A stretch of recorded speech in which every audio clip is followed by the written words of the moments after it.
আমাদের ত্যাগের মহিমায় উদ্ভাসিত হওয়া শিখায়। এই কোরবানির মাধ্যমে আমরা নিজের পশুত্বকে কোরবানি করি। ঈদ মানে আনন্দ, ঈদ মানে খুশি, ঈদ মানে ভ্রাতৃত্ব বন্ধনে আমাদের মুসলিম জাতি।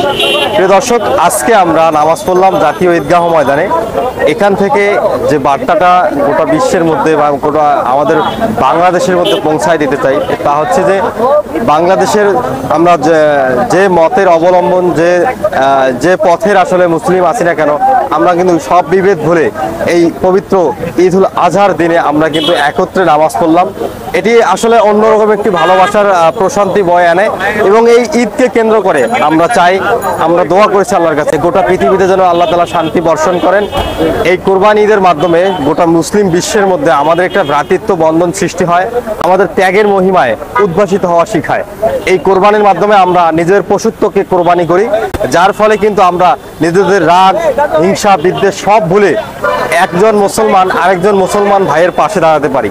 তাই আসুন এই কোরবানি থেকে আমরা শিক্ষা গ্রহণ করি এবং গোটা বিশ্বের মুসলমানদের মধ্যে সকল ঐক্যমত, সকল বিভেদ ভুলে গিয়ে আমরা ঐক্যমতে বলিয়ান হয়ে গোটা বিশ্বের মধ্যে যেন শান্তি প্রতিষ্ঠিত করতে পারি, সেই প্রত্যাশা থাকবে আজকের ঈদ থেকে, আজকের ঈদগাহ মাঠ থেকে। প্রিয় দর্শক, জানাচ্ছিলাম বাংলাদেশের কেন্দ্রীয় ঈদগাহ ময়দান, এখান থেকে আপনাদের সাথে যুক্ত হয়েছিলাম। যারা যেখান থেকে আমাদের এই ভিডিওটি দেখলেন সবাইকে জানাচ্ছি আমার পক্ষ থেকে পবিত্র ঈদ উল আজহার শুভেচ্ছা, ঈদ মোবারক।